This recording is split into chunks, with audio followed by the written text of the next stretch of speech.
Warahmatullahi wabarakatuh. Selamat datang teman-teman.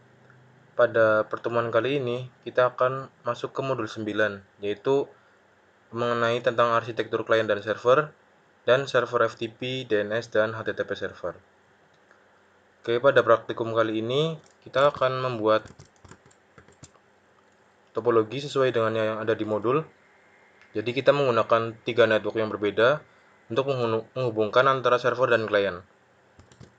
Untuk network klien sendiri, kita menggunakan network 192.168.1.0/24. Lalu untuk si DNS server sendiri, itu networknya adalah 192.168.2.0/24. Lalu untuk network yang server utama dan subdomain, ini networknya adalah 192.168.3.0/24. Oke, kalau sudah memberikan pengamatan network untuk setiap site atau bagian, kita selanjutnya akan masuk ke penambahan alamat IP address di router dan klien ataupun server. Untuk pertama, kita masuk ke router terlebih dahulu, ke CLI seperti biasa. Nah, sini kita akan menambahkan 3 IP address di 3 interface. Interface 00 yang mengarah ke klien dan 0 yang mengarah ke server DNS. Dan interface S20 yang mengarah ke router sebelah. Enable conft interface F00. Kita masukkan IP address-nya. Untuk IP address-nya sendiri saya akan menggunakan IP point 1 untuk IP routernya. 192.168.1.1. Spasi prefix 24 itu netmask-nya 255.255.255.0. Lalu jangan lupa untuk hidupkan linknya, noise. Kemudian kita pindah link interface F10. Sama seperti tadi, kita tambahkan IP address-nya. Di sini saya akan menggunakan IP point 1 di network ini sebagai gateway si servernya. Selanjutnya kita berikan alamat IP address untuk interface serialnya yang menghubungkan antar router. Untuk networknya sendiri, di sini akan kita gunakan 10.10.0/30. Seperti ini. Jadi kita masukkan IP address-nya. Untuk router 0 sendiri saya akan gunakan IP address 1 dengan prefix 30, berarti netmask-nya adalah 255.255.252. Kalau sudah, kita hidupkan linknya dengan mengetikkan no shutdown. Setelah melakukan konfigurasi di router 0 ini, kita akan lakukan pengalamatan IP address di router selanjutnya, yaitu router 1. Pertama kita buka router satunya, kemudian masuk ke CLI. Enable conft. Di router 1 sini kita akan memberikan pengalamatan IP address untuk 2 interface. Interface serial yang mengarah ke router 0 dan interface fast ethernet yang mengarah ke server. Interface S2/0. Lalu tambahkan IP address-nya. Titik 2 255.255.252. Jangan lupa untuk hidupkan linknya. No shutdown. Kemudian kita masukkan pengalamatan IP address untuk interface FA00. VH 192.168.3.1/24. Seperti ini. Untuk selanjutnya kita akan melakukan pengalamatan IP address di klien dan server. Untuk klien sini kita masukkan IP address-nya. Sini adalah 1.2. Saya akan menggunakan 1.2 dan masukkan alamat gateway-nya, yaitu alamat IP si router 0 ini, FA00-nya. Lalu untuk DNS server kita arahkan ke alamat IP address si DNS-nya. IP DNS server adalah 192.168.2.2. Ini kita tambahkan untuk gateway-nya. Jadi untuk klien sendiri ditambahkan 4 IP address, subnet mask, default gateway, dan DNS server. IP ini diarahkan ke alamat IP address dari si server DNS kita, yaitu 2.2. Lalu untuk klien selanjutnya sama kita konfigurasikan untuk alamat IP address-nya.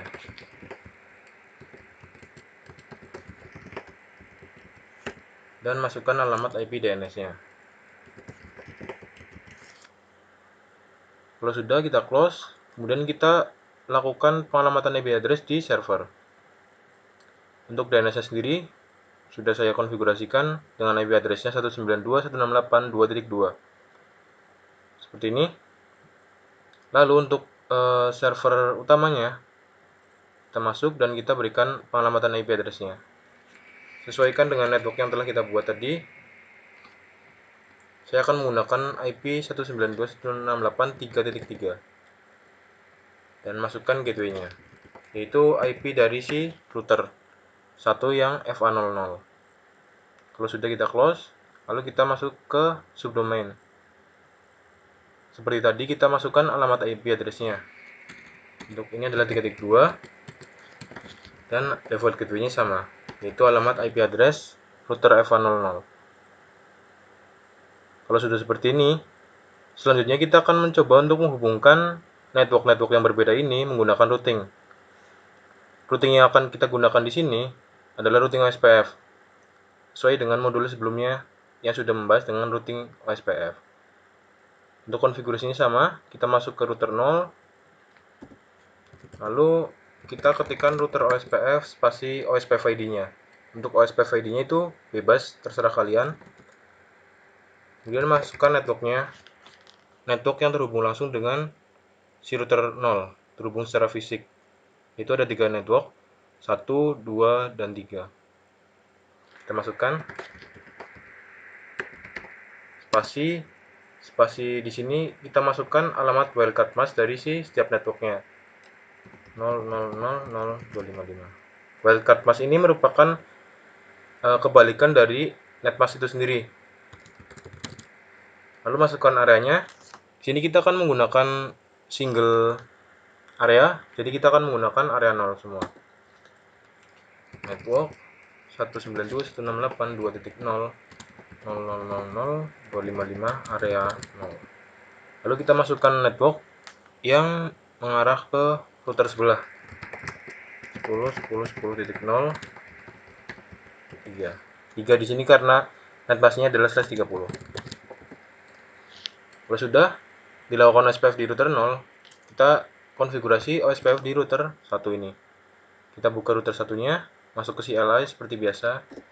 Kemudian ketikkan router OSPF spasi OSPF ID. Untuk OSPF ID-nya bebas. Kemudian kita masukkan networknya.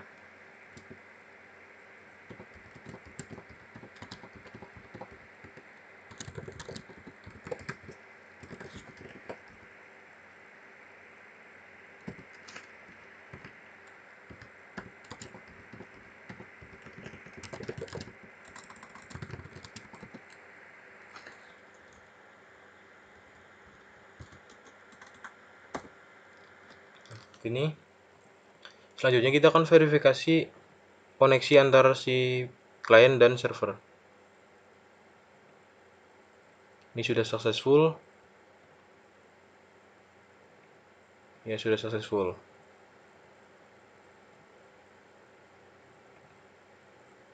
Oke, kalau sudah terhubung semua, selanjutnya kita akan mengkonfigurasi server agar bisa melayani service yang dibutuhkan oleh si klien kita. Untuk server ini kita akan memasukkan service DNS dan ini sebagai subdomain dari server kita. Pertama, di sini kita akan mengkonfigurasi server utama terlebih dahulu.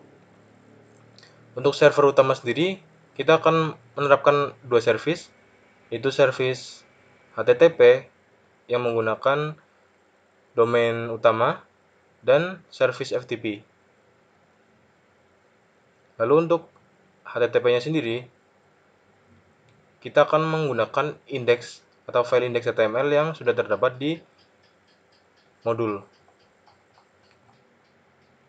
Nah, ini HTTP atau indeks HTML-nya, file HTTP-nya kita copy, lalu kita edit indeks HTML yang ada di server utama kita, dan kita pastekan. Kalau sudah, kita klik save, yes. Kita cek lagi, sudah diterapkan. Selanjutnya kita akan mengkonfigurasi untuk layanan FTP di server utama. Kita akan masuk ke service di FTP. FTP ini kita on-kan. Selanjutnya, kita akan mencoba untuk membuat user untuk kedua klien kita. Pertama, kita mungkin bikin user dengan nama jarcom1, passwordnya juga jarcom1. Lalu untuk privilege-nya kita centang semua. Jadi untuk setiap user itu bisa melakukan write, read, delete, rename, dan list. Kalau sudah kita add, kemudian kita tambahkan baru, tapi dengan username dan password yang berbeda, yaitu jarcom2 dan jarcom2. Kalau sudah kita add, seperti ini, jadi terdapat dua user baru yang telah kita tambahkan. Lalu di FTP server sendiri, sudah ada beberapa file default-nya, itu ada sekitar 33 file default yang ada di FTP server kita. Selanjutnya, kita akan mengaktifkan HTTP di subdomain kita. Masuk ke service HTTP. Nah, di sini kita hidupkan, lalu kita edit. Nah, di sini kita bisa ubah judulnya. Selamat Anda berhasil membangun HTTP dengan alamat subdomain. Jadi, ntar kalau kita mengakses alamat ini, tampilannya akan berbeda dengan tampilannya ada di server utama. Kalau sudah, kita klik save, yes. Kemudian untuk konfigurasi di server ini sudah selesai. Selanjutnya kita akan mencoba untuk agar si klien bisa mengakses server kita menggunakan domain, tidak menggunakan IP lagi. Jadi kan sekarang ini klien untuk mendapatkan layanan dari si server itu hanya bisa melalui IP saja. Dengan DNS server kita bisa membuat si klien kita mendapatkan layanan melalui alamat DNS setiap si server. Jadi kita akan mengkonfigurasi DNS server dan diarahkan ke server-server kita. Jadi kita buka server DNS-nya, lalu kita masuk ke service, dan masuk ke DNS. Kita hidupkan. Nah, di sini kita akan membuat baru. Jadi untuk domain si server utama sendiri adalah jarcom.ittelkom.ac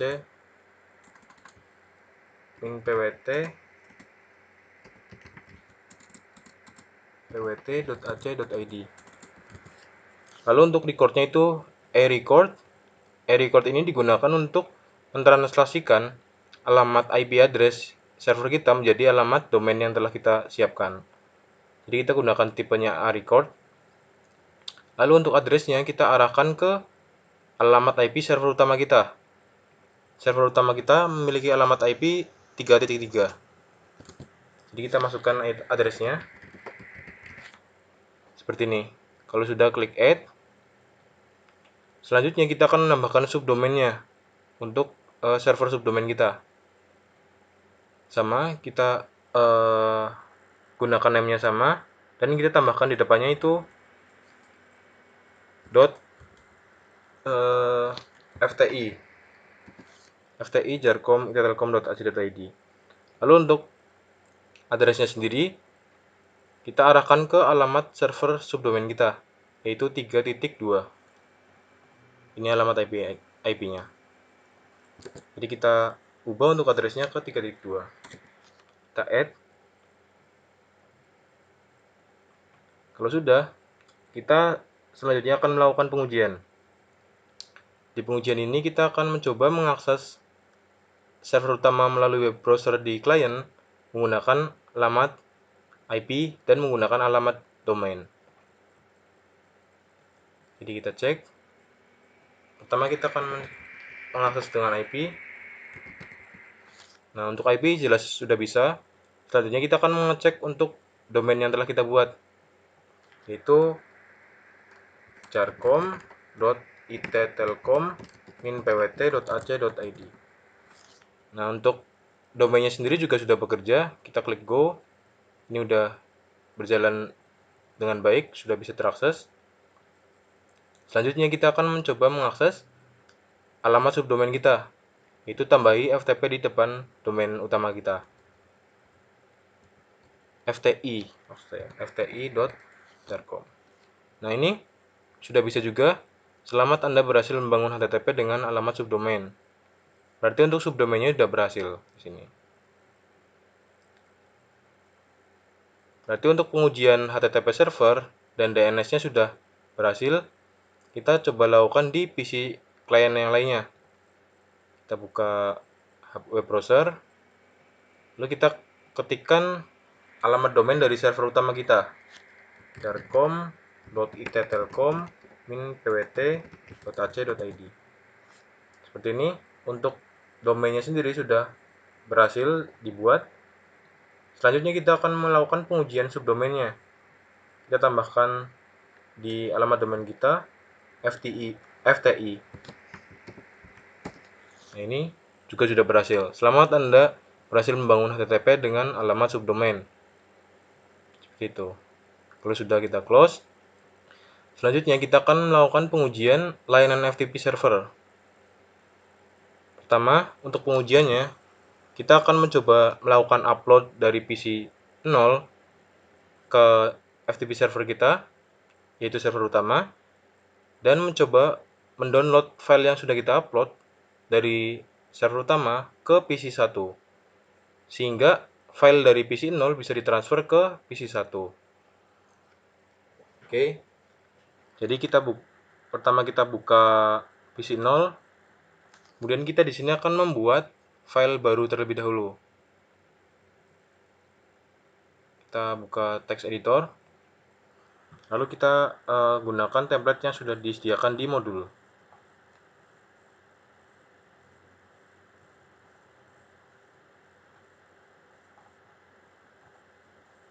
FTP.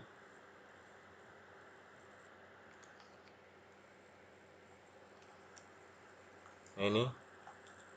Halo, saya dari PC sekian dengan alamat IP sekian. Kita pastikan di sini.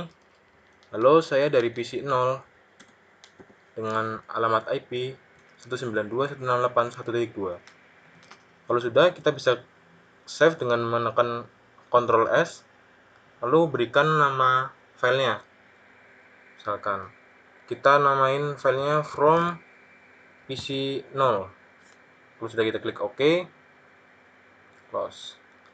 Lalu coba kita lihat untuk filenya sendiri, apakah sudah terbuat atau belum. Nah, di sini file txt yang kita buat tadi sudah terbuat, namanya from PC 0. Selanjutnya, kita akan mencoba untuk mengupload file yang telah kita buat ke server FTP kita, yaitu server utama. Jadi kita buka command prompt, lalu kita ketikkan FTP spasi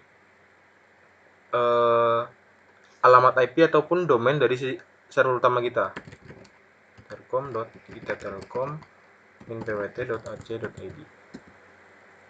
Lalu masukkan username yang telah kita buat tadi, 2 username. Untuk PC 0 sendiri saya akan menggunakan username jarcom1, passwordnya juga jarcom1. Nah, ini sudah berhasil login. Selanjutnya, untuk melihat apa saja yang bisa kita lakukan di FTP ini, kita bisa mengetikkan tanda tanya. Nah, nanti akan muncul perintah-perintah yang bisa digunakan di FTP ini. Ada cd untuk berpindah direktori, delete, dir untuk melihat, dan lain-lainnya. Di sini kita akan mencoba untuk mengupload file kita, itu menggunakan perintah put. Jadi ketikkan put spasi di sini kita masukkan nama file yang ingin kita upload. tadi kita membuat file bernama from pc0.txt. Jadi kita masukkan nama file kita from pc0 put from pc0.txt. Lalu tekan enter. Nah, di sini ada keterangan writing filenya itu udah sukses, udah berhasil ditransfer atau diupload, transfer complete. Lalu kita bisa mengecek di FTP kita sebenarnya ada apa aja di direktorinya dengan mengetikkan perintah dir. Kita ketikkan dir. Nah, di sini ada file-file yang sudah terdapat di server FTP kita secara defaultnya. Ada image syscon-nya. Lalu ada file yang telah kita upload ini, yaitu from pc0.txt. Setelah melakukan penguploadan, selanjutnya kita akan mencoba untuk mendownload file yang telah kita upload di PC1. Jadi kita buka PC1, lalu kita login ke service FTP kita melalui command prompt. Ketikkan ftp spasi jarcom .ittelcom-pwt.ac.id. Lalu saya akan menggunakan username jarcom 2, passwordnya juga jarcom 2. Sudah berhasil login. Selanjutnya kita akan mengecek direktorinya dir. Nah, ini masih sama aja, masih terdapat filenya. Lalu untuk mendownloadnya kita bisa menggunakan perintah get. Get ini adalah untuk melakukan download file di layanan FTP kita. Jadi kita ketikkan get spasi nama file kita. Nama file kita apa? Jadi get spasi nama file kita. Lalu paste saja. Nah, di sini udah ada keterangannya bahwa transfer complete yang berarti untuk downloadnya sudah selesai. Lalu kita bisa mengeceknya di PC1 apakah sudah terdapat atau belum. Kita bisa masuk ke ini FTP service. Nah, untuk filenya itu sudah terdownload yang namanya itu from pc0.txt. Lalu kita buka di file yang dari PC0 di PC1 melalui text editor. Jadi buka text editor, lalu ketikkan Ctrl O untuk membuka file yang sudah kita download, itu from PC0. Kita klik lalu OK. Nah, ini untuk isinya itu sama aja.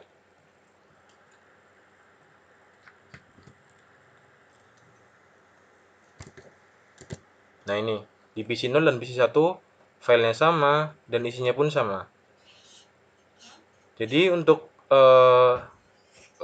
layanan FTP, DNS dan HTTP yang sudah kita rancang di Cisco Packet Tracer ini sudah berjalan dengan baik. Oke, karena sudah berjalan, mungkin sekian video dari saya. Kurang lebihnya mohon maaf. Wassalamualaikum warahmatullahi wabarakatuh.